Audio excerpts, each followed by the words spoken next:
Because we do go to Cleveland for this story, Mike. I saw you posted about it. See what I did there? Exactly right. That's right. Welcome, welcome. So the fire chief in Cleveland is a gentleman named Anthony Luke. And this just goes under the big file of how are people this stupid? How is someone the fire chief of a city with a responsibility of making sure the good people of Cleveland feel protected, feel well served? Is it ever a good idea for a police chief, a fire chief, anybody to show abject hatred for half of the community? Nope. And yet this have you seen the cartoon itself? Yes. Yeah. It's a big machine gun on like a worshipful statue perch. You know, you sound very hollow. You sound like at the bottom of a barrel. Huh. I don't know what's going on. All right. Well, maybe we got another. How about now? Better? There you go. Much better. There you go. We had the guest mic on. We have a guest in studio, and you'd think that it's the England welcoming of President Trump, because we never have guests in studio in Tampa Bay. But this will be good. Just a quick note before we get into the Cleveland Fire Chief. We got the Florida Attorney General in studio, James Utmeyer, which is he's cool. A real good guy, and he's got some work today in Tampa, so we're going to go ahead and talk to him about hate speech, among other things. Florida, quite the proving ground for all kinds of folks in our lives. DeSantis and his future, Pam Bondi. So anyway, the cartoon is a machine gun up on a pedestal like a worshipful statue. A bunch of elephants, get it, conservatives, kneeling in praise of the gun, bloodied bodies on the steps, and someone yells out, "Bring out the next sacrifice!" Now, doing this in the wake of Charlie Kirk's murder is unbelievably stupid. The mayor suspends him, but even the mayor doesn't get it. The mayor of Cleveland is a 38-year-old kid named Justin Bibb, who says, yeah, this cartoon romanticized gun violence. No, it doesn't. It mocks and derides conservatives for our devotion to the Second Amendment, even in times of tragedy. So either way, he's suspended. But you said something twice that is just wrong. What's that? It's not stupid. This is not a stupid person. This is a fire chief, Mark. I get your point. They're willful. Not stupid. It's willful. It's cruelty. But it is indeed. Okay, but it's cruelty, and I have got to figure out why 100%. These people are so blind in their rage towards Charlie and conservatism that they can't hold their fire. They can't.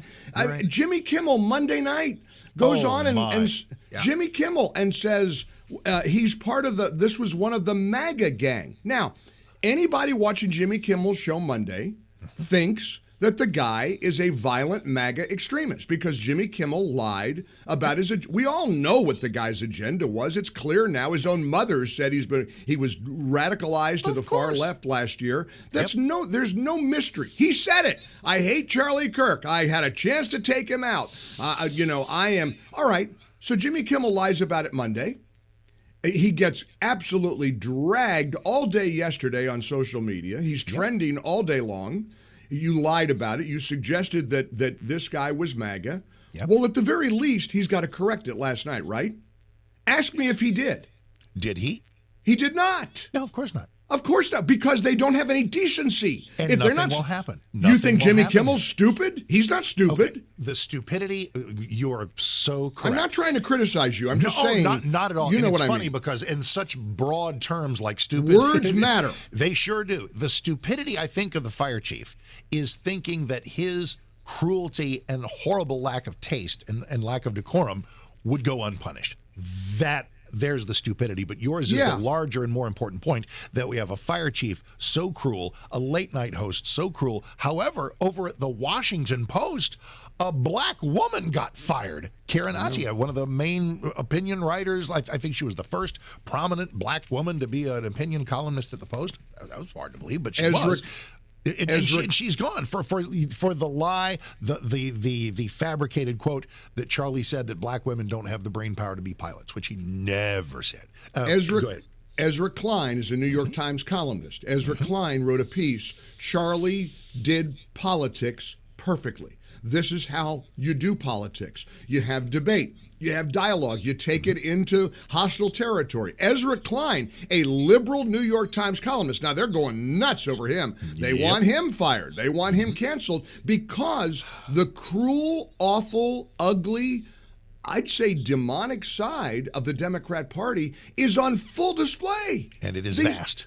It's vast. It's not. These are not one-offs. It's vast. That's the right word, Mark. I mean, these are not purple-haired people in their parents' basements. No, they have a mainstream look with mainstream jobs, and it means that you were kind of prescient on Monday.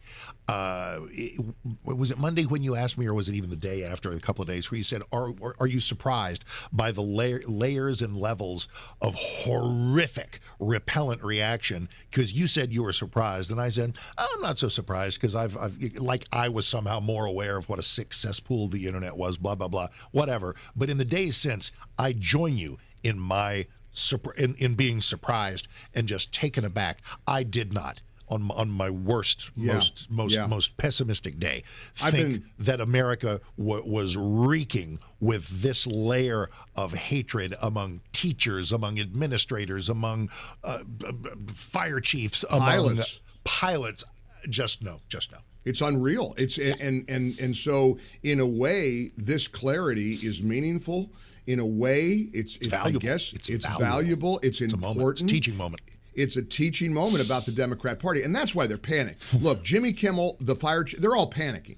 They're all panicking because the truth is coming out, and there is a violent.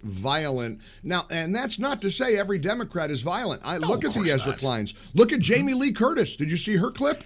You know, it was so, when I saw the headline, Jamie Lee Curtis grows sort of tearful in saying that she hopes that Charlie is with his maker. Yes. I thought it was fake, because we're in a series of incredibly fake headlines. Patrick Mahomes is going to pay for Charlie's kids' education. Total fake news. Yep. Jerry's going to open Cowboy Stadium for his own Charlie tribute. Fake. My favorite, Mick Jagger stops a Rolling Stones concert for a tearful tribute to Charlie and then sings God Bless America. Fake. Totally fake. I thought this one was too, because it's a Hollywood actress and what. But this one was true. Jamie Lee Curtis in a really moving moment on a, I guess, podcast. Everybody's on a podcast, talking about how moved she was by what happened. And let's try to unpack something that's really difficult to, but I want to lean on you for some wisdom and get your take on the debate right now. And I know when you mention Candace Owens, people are saying, what happened to her? Well, look at the what's time. going on? Yeah, I know. But I want to talk about this because this week Israel did a full incursion again into Gaza.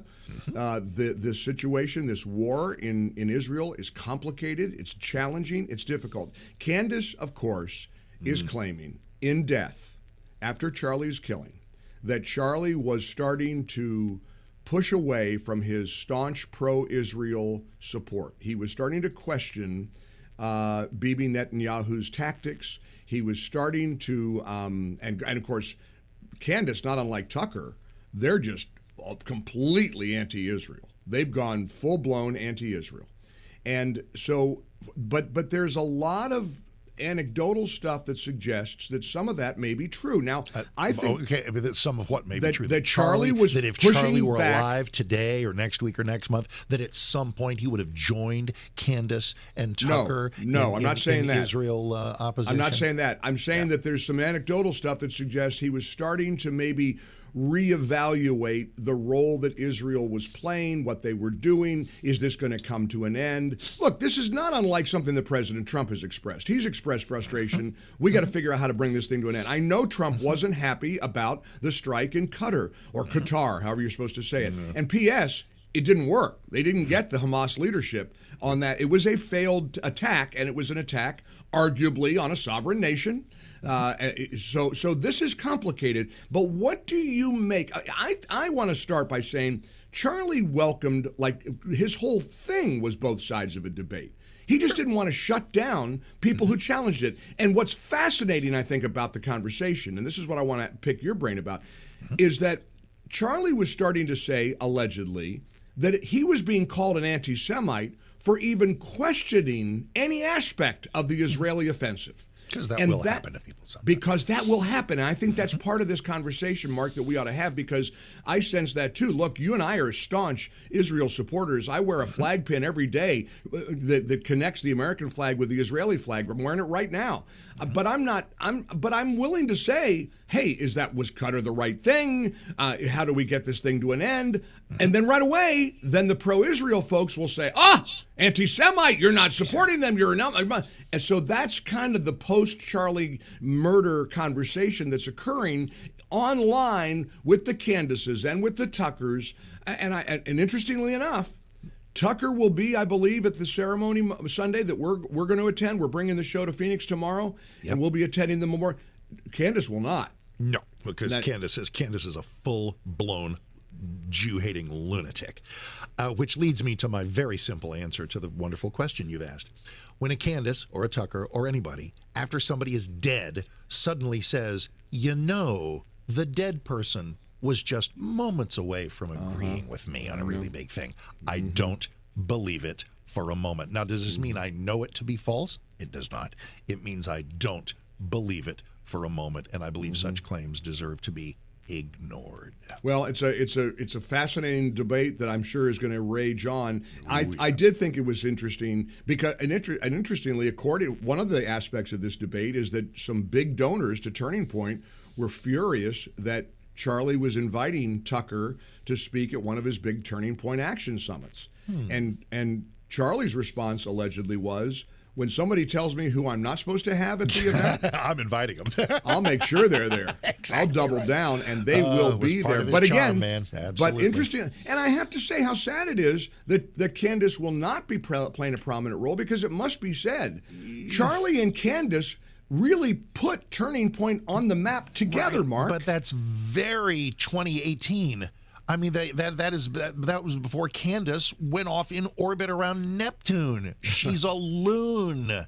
And it breaks my heart. I often will, and in fact, again, there's great wisdom in knowing whom to ignore, and she now meets that criterion for me. I think at one point a year ago or so, I said, I really miss, the previous Candace, who abducted Candace and left us this person. Where'd she go? So, and let's go down the conspiracy theory rabbit hole, because now that the text messages between the shooter and his partner or his friend or roommate, boyfriend, that now that those have been released, a lot of people aren't buying it. They're saying this isn't the way 22-year-olds talk.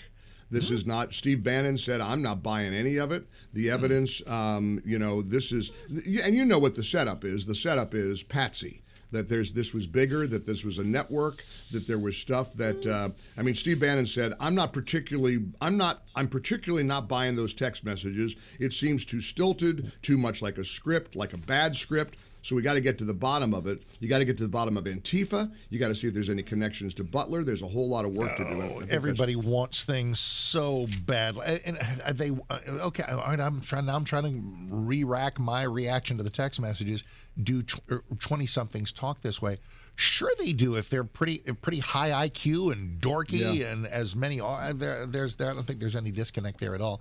However, I wonder this about investigations about everything over time. Whether it's a blood test or a DNA test or a revelation of a text exchange, do we know this is real? If somebody says, look, we have the texts or we have the DNA, really? Well, yesterday, know that it's not contrived? The state attorney read the text messages yesterday in the charging documents. So, the state of Utah's position is they are real.